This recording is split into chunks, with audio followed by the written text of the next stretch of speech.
They just announced a huge, unprecedented event, an explosive signing that has Chargers fans going crazy. This player is a major addition to the team, promising to be sensational. But, my friend, the best part is that you don't know it yet. Before we get into all the details I have today, if you truly love the Bolts, leave a like and make sure you're subscribed to the channel, as I'll be closely monitoring the development of this signing. Now let's get straight to the point. Attention, Bolt Nation. If you think the preseason is just a lackluster warm-up, get ready, because what's happening behind the scenes at the Los Angeles Chargers goes far beyond a simple tune-up game. We've got a heated quarterback battle, a radical change in the offensive line, and, to top it all off, a last-minute signing that could change the team's destiny. It's the kind of week where every piece of news feels like an episode in a series, all of it connected toward the historic debut against the Kansas City Chiefs in Brazil. So hold on tight, because we're going to break it down, step by step, without missing a single detail of what's happening right now in Los Angeles. Sunday promises to be a firestorm at SoFi Stadium, and it's no exaggeration to say that all eyes will be on the most talked-about matchup of this preseason. After an eye-popping debut against the Detroit Lions in the traditional Hall of Fame game,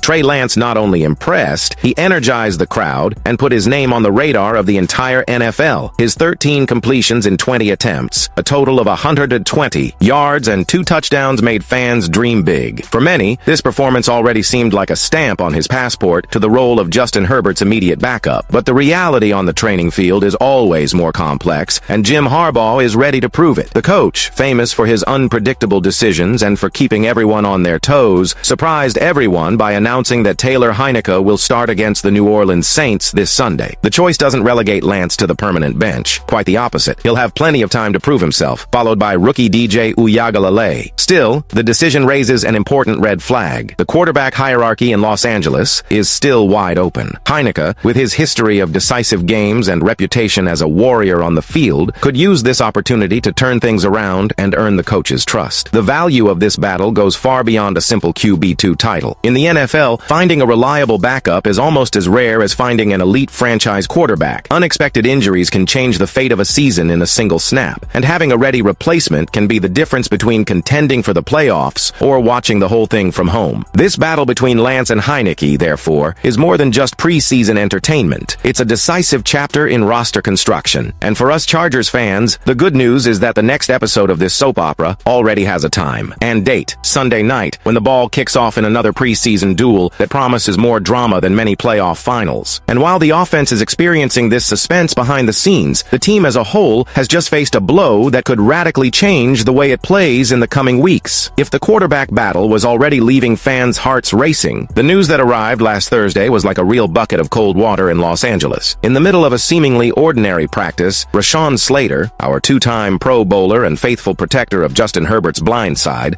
suffered a devastating injury. During a blocking play against linebacker Tuli Tuipulotu, Slater ruptured his left patellar tendon. The scene, which seemed like just another practice play, quickly turned into a nightmare. Slater's season ended before it even began. And the most painful part? This happened exactly 29 days before the highly anticipated debut against the Kansas City Chiefs on Brazilian soil. The ironic and bitter detail is that Slater suffered the same type of injury that prematurely ended Josh Simmons' college career. And to make the tragedy even worse, it occurred while he was trying to restrain a teammate. The loss is enormous, not only because of what Slater represents on the field, but also because of the context. Just over a week ago, the Chargers had invested heavily in his extension, signing a 4-year contract worth $113 million with $92 million guaranteed, a deal that made him the highest-paid offensive lineman in NFL history. Now head coach Jim Harbaugh will have to quickly reshuffle his pieces. The immediate plan is to move Joe Alt, the Giants' 6'4", 315-pound rookie, for the left tackle position. Alt, the 5th overall pick in the 2024 draft, shone at Notre Dame and was a regular starter at left tackle, but adapting to the NFL's fiercest defenses will be an immediate challenge. On the right side, the spot is expected to go to Trey Pipkins, a 7-year veteran who has played both guard and tackle, offering at least some versatility to the rotation. And this restructuring couldn't come at a more delicate time. On September 5th, at Arena Corinthians, Alt will likely face Mike Dana, while Pipkins will face the explosive George Karlaftis. As if that weren't enough of a test, Chiefs defensive coordinator Steve Spagnuolo is renowned for exploiting every opponent's weakness, often shifting Chris Jones, one of the NFL's best defenders, to attack exactly where the defense is weakest. Even in the face of this worrying scenario, the Chargers haven't stood still. Harbaugh has already begun working behind the scenes, seeking emergency solutions. solutions. And that's when the first move to bolster the offensive line's depth came about. A step that, while not erasing Slater's loss, could provide extra breathing room in the upcoming battle. In an attempt to bolster Justin Herbert's protection after the painful and unexpected loss of Rashawn Slater, the Chargers wasted no time in seeking solutions. The first move was the announcement of the signing of tackle Tyre Phillips-Sharp, a 29-year-old veteran drafted in 2017 who now arrives in Los Angeles to wear the 7th jersey of his NFL career. Although his resume isn't packed with recent appearances, and he hasn't played significant snaps since 2021, Sharp brings one factor that could accelerate his integration into the roster: familiarity with offensive coordinator Greg Roman, with whom he worked during his time with the Baltimore Ravens. This previous connection could ease his adaptation to the playbook and allow him to be ready to contribute solidly when needed. Despite the reinforcement, the outlook isn't for drastic changes to the starting lineup. Harbaugh was adamant that his central plan remains to move rookie Joe Alt, the 5th overall pick in the 2024 draft and a towering 6'1", 315-pound defensive end, to the left tackle position. On the opposite side, Trey Pipkins will take over at right tackle, maintaining continuity on the offensive line. In this context, Sharp's arrival serves more as insurance, a depth boost to provide breathing room and peace of mind in case of unforeseen circumstances, whether due to new injuries or last-minute adjustments during the season. Nevertheless, the Chargers remain closely monitoring the market. Among the names being considered is Mekhi Becton, a player originally drafted as a tackle by the New York Jets, but who performed more consistently as a guard with the Philadelphia Eagles. While Becton could be an emergency alternative, his specialty on the inside of the line makes him a less ideal fit to directly replace Slater, reinforcing the idea that this position is nearly irreplaceable on the current roster. And that's exactly what every fan understands. Rashawn Slater isn't just another player. He's an anchor in Herbert's protection, a cornerstone of the offense, and a quiet leader on the field. Losing someone with this level of technique, strength, and game reading means Harbaugh will have to reinvent his offensive line, fully exploiting the versatility of the players at his disposal and extracting total discipline from the group. This need for adaptation places even more weight on the Chargers' shoulders. The team, already eager to determine its backup quarterback between Trey Lance and Taylor Heineke, now also faces the challenge of protecting its franchise quarterback in a new, pressure-tested setup. And this pressure is no small feat. In a few weeks, the team will face a powerful opponent, the Kansas City Chiefs, on a new and historic stage, the Corinthians Arena in Sao Paulo, Brazil. In the end, everything connects. The QB battle, the forced rebuilding of the offensive line, and the emergency signings are chapters of the same narrative. A narrative that began in the preseason, but already carries the intensity and tension of a playoff duel. And for Bolt Nation, one thing is certain. Even before kickoff, the Chargers are already being tested to the limit, and the 2025 season promises to be electrifying from the first second to the last.